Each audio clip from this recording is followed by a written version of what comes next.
When she was 6 years old, she learned that with red, blue, and yellow, she could make any color in the world.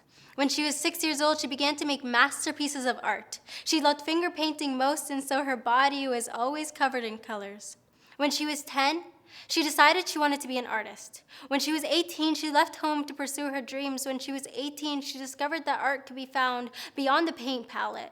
She learned that art could be found in the form of a 6-foot, 20-year-old man with a crooked smile and sparkling eyes. When she was 18, she fell in love. She finally understood the lyrics to her favorite songs. She spent less time in the studio and more time with him because she no longer needed paint to make art, she just needed him. Together, he and she would make masterpieces with their bodies. She neglected her dreams of becoming an artist because with him, she already was. She couldn't be any happier. She was living in bliss. Until one day, he used his fist as a paintbrush and he painted her in red, blue, and yellow. He painted her in blood, bruises, and tears. He painted her in silence. She'd heard before of domestic violence, but he loved her. He wouldn't hurt her, not intentionally, no. It was because he wasn't sober, because she had asked him many questions about the lipstick stains and all the times he had come home too late, so she made up excuses.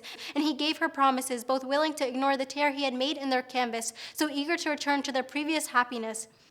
And when she learned she was pregnant, her fears at being alone were cast aside because this love they had created would fill the empty spaces where he had tried to kick, punch, slap the love out of her. This baby in her womb would cover up any wounds he could make.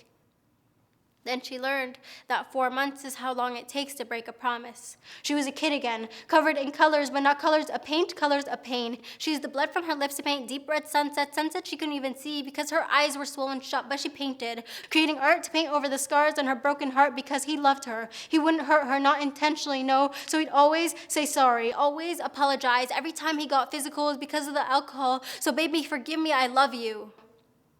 I love you.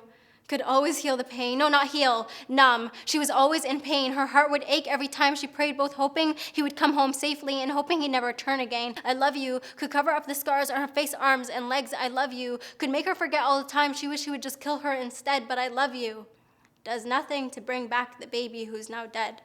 There were just 3 months left when they told her she had a miscarriage. His violence had silenced a child before it had even learned to speak. And we have done nothing for the 1 in 4 woman. Instead, we say, love hurts.